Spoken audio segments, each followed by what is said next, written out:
Benteng Pendem menjadi salah satu objek wisata yang cukup terkenal di Cilacap, Jawa Tengah. Benteng Pendem Cilacap terkenal akan cerita mistisnya, membuat objek wisata di Cilacap ini semakin menarik untuk dikunjungi. Benteng Pendem terletak di bagian tenggara kota Cilacap atau di sebelah ujung timur pantai Teluk Penyu. Bagian selatan benteng ini berbatasan langsung dengan Samudra Hindia dan Selat Nusa Kambangan. Sementara di sebelah barat berbatasan dengan kantor Pertamina Area 70. Dikutip dari berbagai sumber berdasarkan dokumen peta yang ditemukan di Belanda pada 1998, secara keseluruhan luas benteng ini adalah 10,5 hektar. Namun kini luas benteng Pendem hanya tersisa 6,5 hektar dengan 60% bangunan tampak, dan sisa bangunan benteng Pendem masih menjadi misteri. Benteng ini dibangun sebagai markas pertahanan Belanda untuk mempertahankan pantai selatan Jawa. Sebab pada waktu itu sebuah kapal Inggris Royal George pernah singgah di Pulau Nusa Kambangan hanya untuk mengambil air. Namun hal ini membuat Belanda khawatir jika sewaktu-waktu ada serangan musuh. Maka dari itu pemerintah Hindia Belanda membangun markas di tepi pantai Cilacap yang dinilai memiliki lokasi strategis. Benteng Pendem kemudian didirikan Belanda pada tahun 1861 hingga 1879. Benteng bernama asli Usbad Church of the Lancong de Cilacap.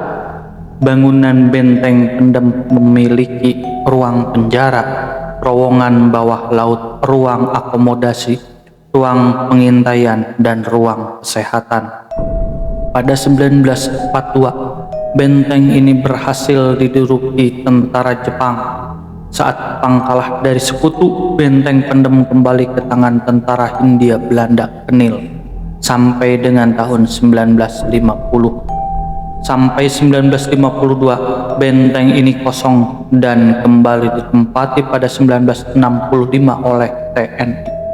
Dalam perjalanan sejarah, benteng Pendem sempat dimanfaatkan untuk markas latihan lintas hutan, gunung, rawa, dan laut oleh pasukan RPKAD, sekarang Kopassus. Pembangunan Tugu Monumen Peluru 2 buah sebagai pintu utama masuk ke dalam kompleks benteng Pendem pada saat itu. Mulai 1965 sampai 1986, lokasi benteng Pendem pun perlahan terpendam dimakan usia dan pembangunan. Saat itu pemerintah membangun dermaga dan kantor Pertamina yang memakan 4 hektar areal benteng. Pada 26 November 1986, seorang warga Cilacap bernama Adi Wardoyo memberanikan diri untuk menggali dan menata lingkungan benteng. Sejak 28 April 1987, benteng Pendem resmi dapat dikunjungi dan terbuka untuk umum hingga saat ini. Pada area benteng Pendem terdapat beberapa bangunan dan ruangan yang masih berdiri kokoh. Ruangan-ruangan tersebut terdiri dari ruang barak, benteng pertahanan, benteng pengintai, ruang rapat, gudang senjata, gudang mesiu, klinik pengobatan, dapur, ruang perwira, ruang amunisi dan peluru, serta penjara. Namun selain ruang-ruang itu, masih banyak lagi ruang-ruang di area benteng yang tidak diketahui sepenuhnya. Konon di dalam benteng itu terdapat terowongan rahasia bawah laut menuju benteng-benteng lainnya dan menuju gua-gua yang ada di Pulau Nusa Kambangan. Terletak di Jalan Benteng Sentolokawat, Pantai Teluk Penyu, Kabupaten Cilacap, Jawa Tengah. Keberadaan benteng Pendem yang merupakan peninggalan pemerintah kolonial Belanda memang cukup menggelitik. Selain bangunan benteng yang unik lantaran sebagian terpendam di bawah tanah, keberadaan beragam mitos dan cerita horor yang menyukai kawasan benteng seluas 6,5 hektar yang dibangun pemerintah Belanda dari tahun 1861 hingga 1879 ini juga menarik minat para penguji nyali untuk menelisik benteng ini. Terdapat 2 makam wingit yang ada di atas bukit. Konon ini adalah makam Sekar Wulung dan Sekar Taji, 2 dayang Nyi Roro Kidul yang dimakamkan di area ini pada kisaran tahun 1520. Seperti layaknya lokasi makam tua dan wingit, aura tak biasa juga langsung terasa saat kita menjejakkan kaki di makam ini. Tapi anehnya, meski menyebarkan aura tak biasa dan menyengat, tapi justru di area 2 makam inilah para penganut hal-hal gaib acap bersemedi dan menebar sesaji untuk berbagai macam tujuan mereka masing-masing.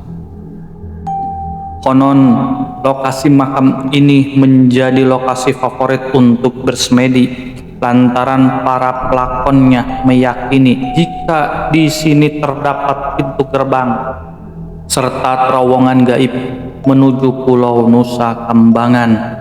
Dari area makam wingit Sekar Taji dan Sekar Wulung terdapat pula lokasi barak tentara Belanda yang dilengkapi dengan penjara bawah tanah dan juga ruang penyiksaan. Lagi-lagi aura tak biasa dan gambaran kelam langsung menyerap di lokasi ini.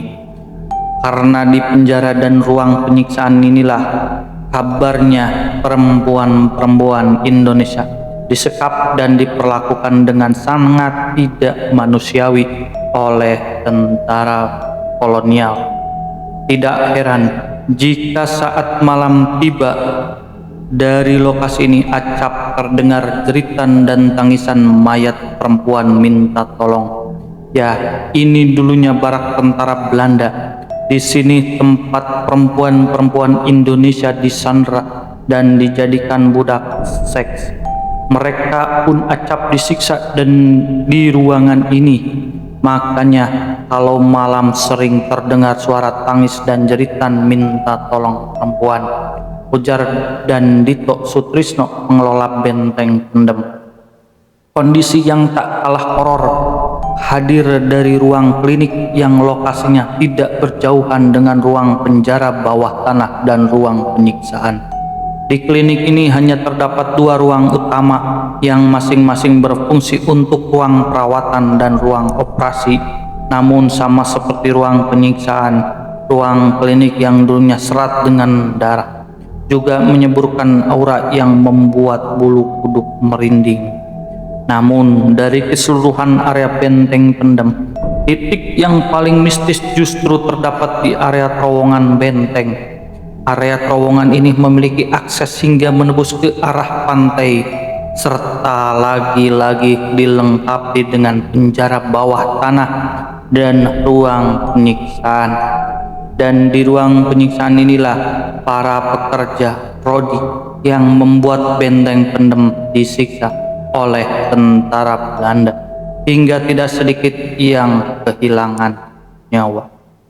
Tidak heran jika di malam-malam tertentu di lokasi ini juga sering terdengar suara-suara minta tolong dan teriakan kesakitan.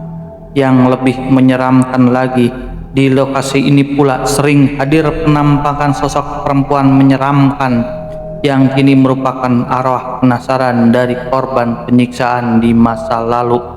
Bagi orang yang dengan kemampuan indera keenam, benteng Pendem disebut sebagai kerajaan lelembut karena banyak warga sekitar yang meninggal dunia akibat perlakuan tidak manusiawi pada masa pembangunannya.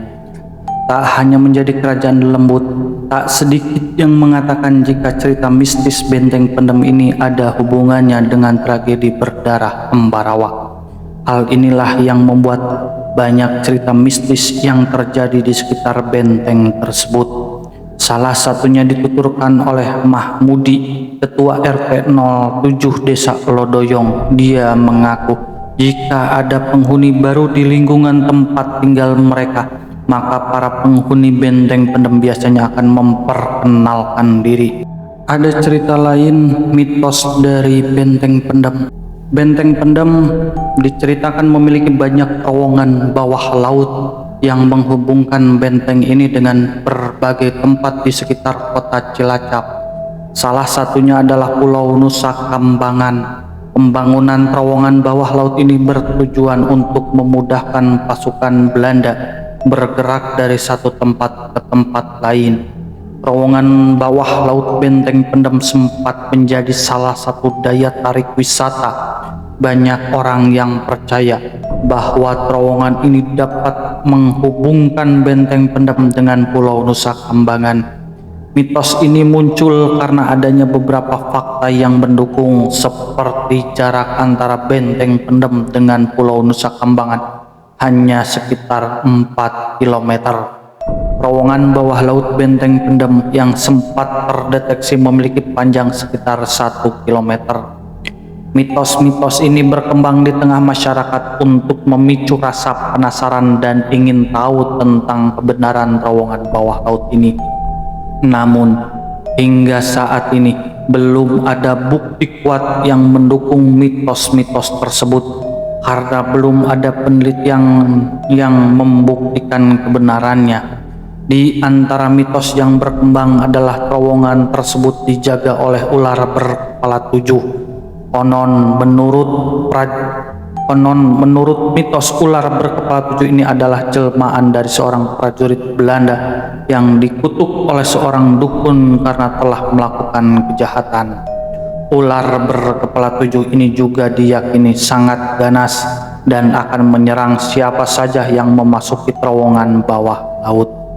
Tetapi cerita ular berkepala 7 ini hanya sebagai mitos belaka. Belum ada bukti kuat untuk mendukung keberadaan ular berkepala 7 ini. Tetapi mitos ini telah menarik perhatian para penyuka dunia mistis serta cerita-cerita dari alam gaib. Mitos ini mungkin muncul karena adanya kepercayaan sebagian masyarakat Indonesia tentang cerita ular berkepala 7 yang makhluk mitologi sering dikaitkan dengan hal-hal mistis. Konspirasi di balik keberadaannya. Cerita mitos ini adalah keinginan sekelompok orang dalam menarik perhatian wisatawan untuk berkunjung ke benteng pendem. Cerita tentang ular berkepala 7 tentu saja sangat menarik perhatian penyuka dunia mistis. Mitos ini memicu rasa penasaran dan ingin tahu para pengunjung tentang keberadaan terowongan bawah laut benteng pendem yang dijaga ular berkepala 7. Konspirasi mitos terowongan bawah laut yang dijaga ular berkepala 7 ini semakin menarik ketika dikaitkan dengan keberadaan harta karun di dalam terowongan. Harta karun tersebut konon berupa emas, permata, dan benda-benda berharga lainnya. Cerita harta karun yang dijaga ular berkepala 7 ini syarat dengan mistis dan supranatural. Pada tahun 2023, seorang pemuda mencoba untuk menembus lorong bawah laut benteng pendem untuk membuktikan keberadaan mitos tersebut. Pemuda itu adalah seorang penjelajah alam yang gemar berpetualang ke tempat-tempat belum terjamah. Ia percaya bahwa mitos tentang lorong bawah tanah laut benteng pendem adalah benar adanya. Konon, menurut kabar burung, ada orang yang berhasil menyusuri salah satu terowongan bawah tanah yang ada di benteng pendem. Terowongan tersebut sangat gelap dan terisi oleh air.